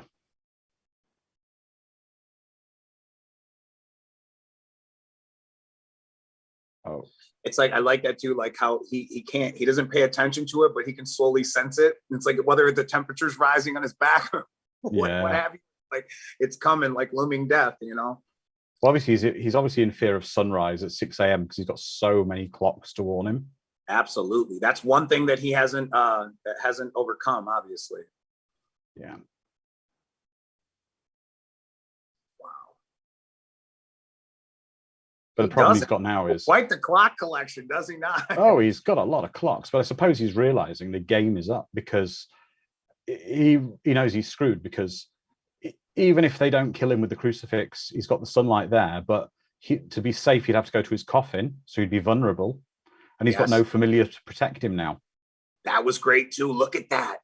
I love how they went to the shadow to make it easier to pull off, but still storytelling was great. That too. What a way to take a simple bat and make it demonic and real at the same time. Scary. So good. Yeah. He's all slimy and just look. And I wonder now, are we seeing him? Is it because he's weakened from the sun that Peter is able to quite possibly, so to speak? Oh, there it is. That was cool too. How the flame was green, like it was hidden and doing some kind of chemical reaction to him. That was really neat. Yeah, starting to burn him. Just the process of how it hurt him. It was pretty crazy. Oh wow! So a fact from Carla, our amazing producer. Fun fact: the bat was originally created for the librarian ghost in Ghostbusters, and it was deemed too scary for that movie and ended up in Fright Night. Wow, love that. That's a very cool thing. That's very cool. It's also very cool to know that they were that passionate about how awesome it was that they were like, we refuse to not use it. It will be used for something. Like, I love that. Very cool. And it fit well. So everything happens for a reason. It fit this movie perfectly. Because if he would have just turned into a regular bat, it wouldn't have hit the same way. No. The fact that it had that demon face and it's still like kind of attributes of a human was very, very unsettling. That's the scary thing about it. It looked so, you could see there was somebody real in there. Yeah, dare I say real, but fantasy, but dare I say real? Because it's like, if you would believe that's what the fuck it would look like. There's no question. Here it comes. We're seeing in the basement as well, a lot of antiques in the house. I'm assuming possibly like that suit of armor. Maybe is that, are we saying Jerry is so old that was his suit of armor? Because remember with Dracula, Vlad the Impaler, he was a knight. Interesting. Or that, like he's lived so many years that he's accumulated so many things, antiquities and whatnot. That's interesting. That's a great take. I love how as she becomes more this vampire, she becomes more like sexy or sexual, or just like she goes from looking like, the person next door to being like this pinup. You know what I mean? Yeah. Where also, she seems a lot older. She does. She does, absolutely. And what's crazy is we go to this next phase, which is just like, oh God. Iconic, but terrifying. Yeah. Oh, there it is. Oh, Nightmare fuel, baby. that is. Lord. Oh my God. Terrifying. There's something about those big mouths, isn't it? And that scream, oh man. Terrifying. And what's he trying to do? Get in the casket, right? To get at he's him? trying to get in the casket to break it open to get at Jerry. And she is going to play protector to his, wow. Oh, that's a great shot too, man. Yeah. Well, you can see Jerry's already been burnt slightly. Very, very, very reminiscent of that Hammer. Oh, that was good.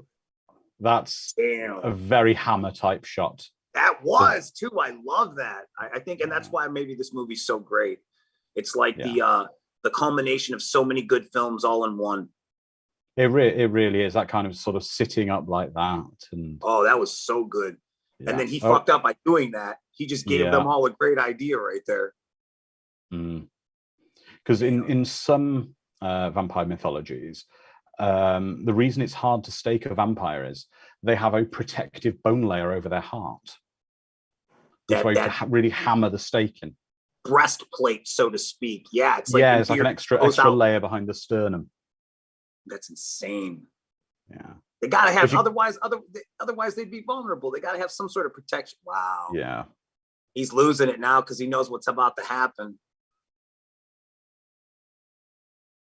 He is looking a hot mess, by the way. He went from looking man about town and GQ smooth to just looking like a garbage pail can with the quickness. So good though. So empowering. Just seeing they're like, yeah, we found out what to do now. The light, sunlight just searing him. Just so good. Because it's all it's something we've been all taught since, the old movies, but to see it again. Well, Lizardman just said, I just realized this is how they killed Dracula in the first Hammer movie, in the first Dracula Hammer movie. Yeah.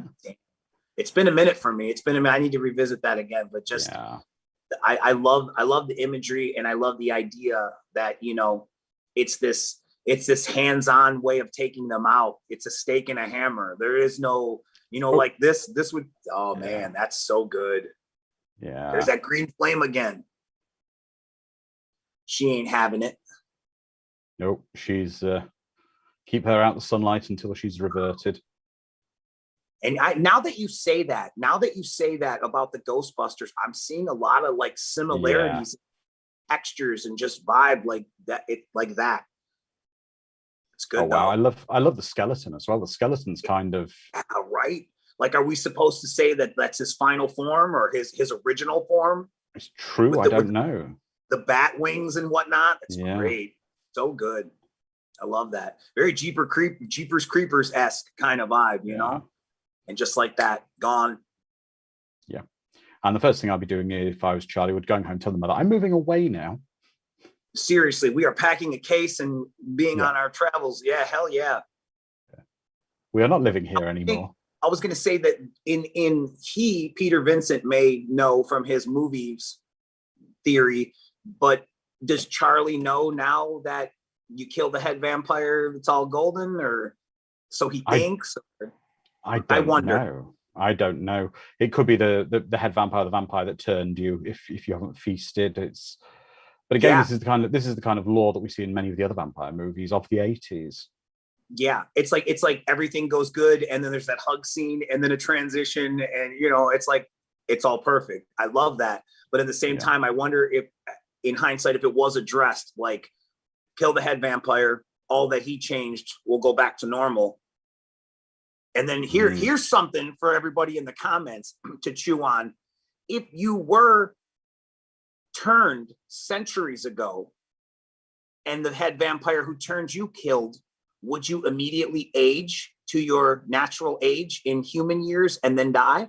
Or would I think you wouldn't I think what they're trying to say is you wouldn't, if you hadn't feasted on somebody, you wouldn't be alive because the hunger would have got to you after so long when you're a newborn vampire.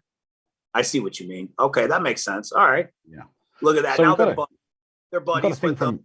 Another thing from Carla in the chat here, which is, how do you feel about the original ending? The original script had a Howling-esque ending as Charlie and Amy lie on the bed making out. Fright Night comes on TV and Peter Vincent declares, tonight's creepy crawler is Dracula Strikes Again, obviously about vampires. You know what vampires look like, don't you? They look like this. Charlie and Amy are horrified as Peter begins to transform. Once his transformation into a vampire is complete, Peter stares into the camera and says, "Hello, Charlie." And then the picture freeze frame is in the credits roll. That's the original ending.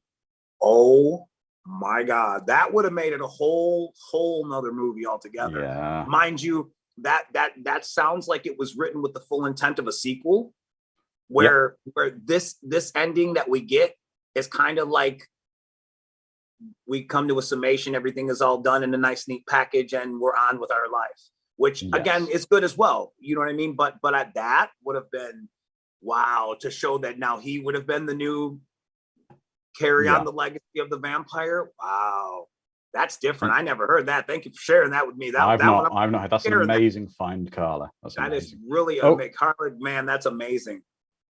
Well, thank you so much, Jamie, for joining us today as we go through the credits for the next few moments.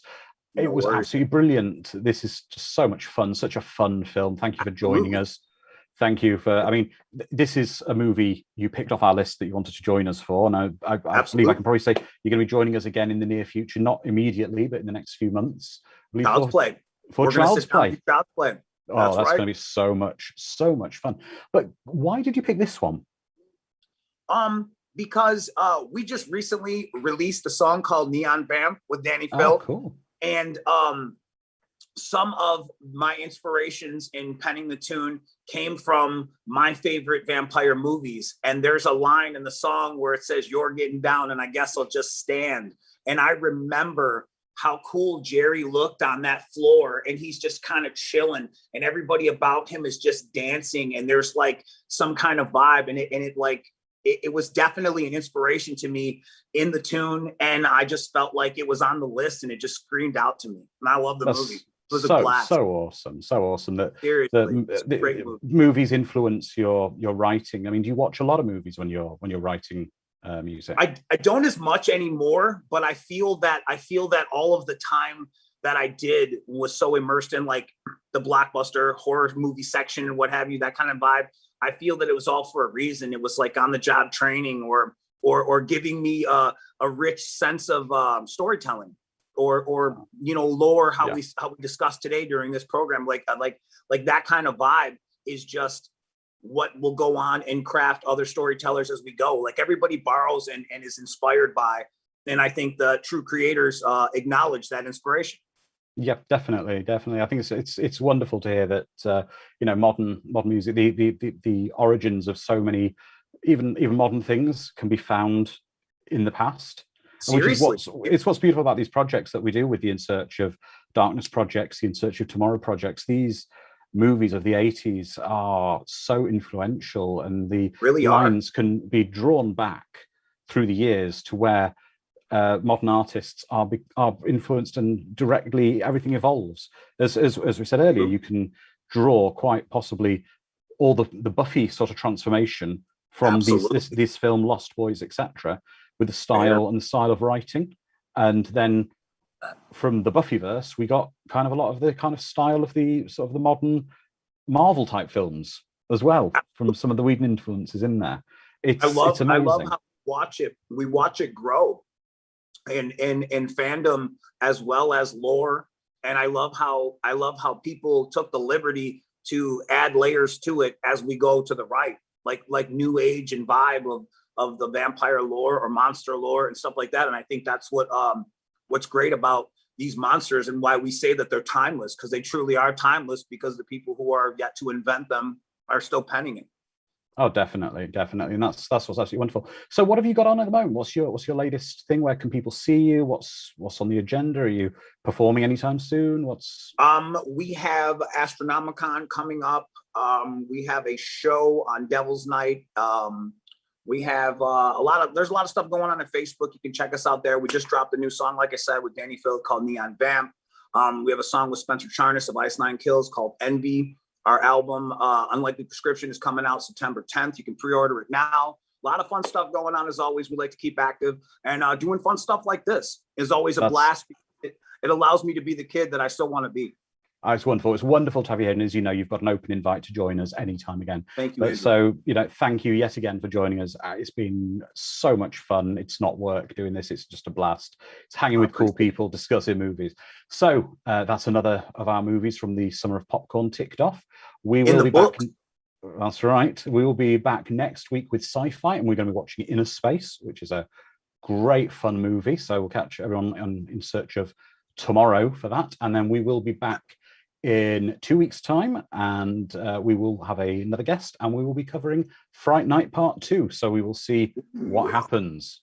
So that'll be a lot of fun. But of course, you should be back. I'll be in the comments on that one. Oh, you please do, and then you should be back in August with us for Child's Play, which is going to be even more fun. So I'm bringing a friend for that too, because I have a friend that's near and dear to his heart. That is his favorite movie. So I'll be bringing my boy Dustin on that one, and we're going to watch it with you. And he's super excited. I'm excited. I figure the more the merrier. And and he is passionate. I mean, he loves Chucky. So I mean, kind of like I love Fright Night. And it's just, again, it's something awesome about this, where we get to share our love for stuff that that really touches people's hearts. That's wonderful. Well, thank you again for joining us, Jamie. So we'll say bye-bye to everyone, and we'll see you all in a week for Sci-Fi and in 2 weeks for horror. So bye-bye. Appreciate you. Thank you, Andrew.